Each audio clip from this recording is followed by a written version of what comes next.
หลังจากที่พวกเขาไปเที่ยวทะเลเบิ่งเรือประมงแล้วแม่อำก็ขอพ่อตู้ว่า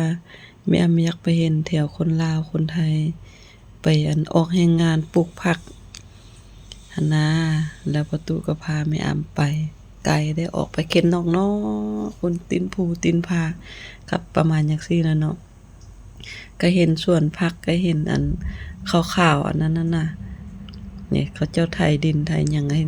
ตูบขาวๆอันแม่นบ่นเขาจะปลูกผักเบิดนะอยู่บ้านนอกนี่เห็นบ่เป็นตูบเป็นตูบเป็นตูบขาวๆไปแม่นเบิดในคนไทยคนลาวอยู่เดี๋ยวนี้เต็มเบิดนะแล้ว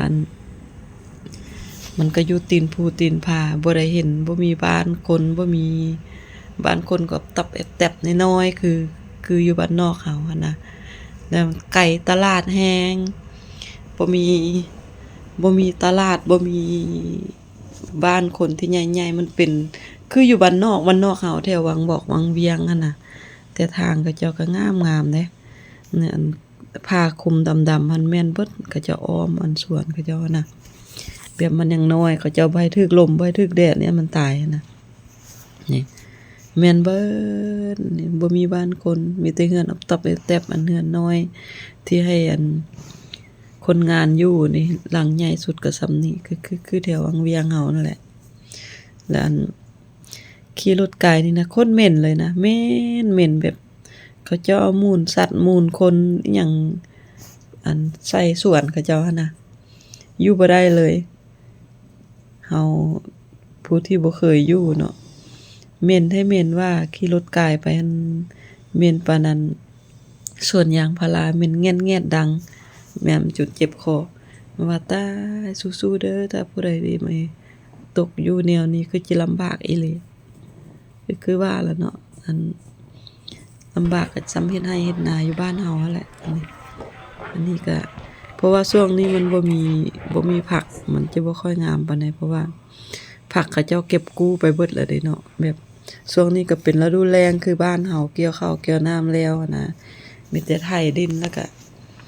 เริ่มเอาฝุ่นใส่เริ่มจะปลูกเด้อันนี้ก็มันมันแก่แล้วนะมันเฮาเบิ่งจังซี่คือว่าอันนั้นคือว่าน้อยๆแต่ว่ามันแก่แล้ว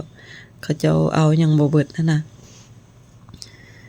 มันแก่แล้วมันชอบลงแม่อำก็ถ่ายไก่ได้มันคือว่าต้นน้อยนี่ทางเขาทอดไถไม้ก็มีอิหยังก็มีบักละลายเต็มเบิ่งมารอเบิ่งจังซี่จังฮู้ว่าการที่มาหาเงินอยู่ต่างประเทศคนที่อยู่บ้านก็ขอเอาเงินก็เป็นตาอีตนเป็นตาเห็นใจเขาได้แบบเขาบ่เห็นแดดเห็นหมอกอีหยังบ่แม่นเห็นแดดเขาบ่เห็นบ้านเห็นเมืองอีหยังมีแต่มาแล้วก็สุกแต่เบิ่งบ้านเรือนคือเรือนอยู่บ้านเฮานั่นแหละบ่เห็นตัวเมืองบ่เห็นอีหยังเลยมีแต่ว่านายจ้างมือผักโดนๆนายจ้างผู้ใดใจดีเขาก็พาไปตัวเมืองก็จะได้เห็นนำเขาตัวเมืองก็เป็นตัวเมืองบ้านนอกนั่นแหละคือจังอยู่แถวเขตนอกแล้วจะมาแถวตัวเมืองนั่นแหละประมาณนั้นแหละบ่ได้ว่าจิได้ไปเห็นบนตึกสูงๆยาวๆบนหรูๆหราๆดอกซาแม่อำเบิ่งนะเพราะว่าลุกจากตัวเมืองมานี่300ปลายกิโลเมตรนะขี่มาจะค่อยมาฮอดแถวนี้แถวเรือประมงแถวเขาเจ้าเฮ็ดสวนนี่นะเพราะว่ามันอยู่ตีนภูตีนผาพุ่นน่ะอากาศมันก็เย็นขนาดยามแล้งจังซี่นะยังบักเย็นๆแถวนี้บ่เท่าไปอยู่บ่อนอื่นนั่นพอดีอยู่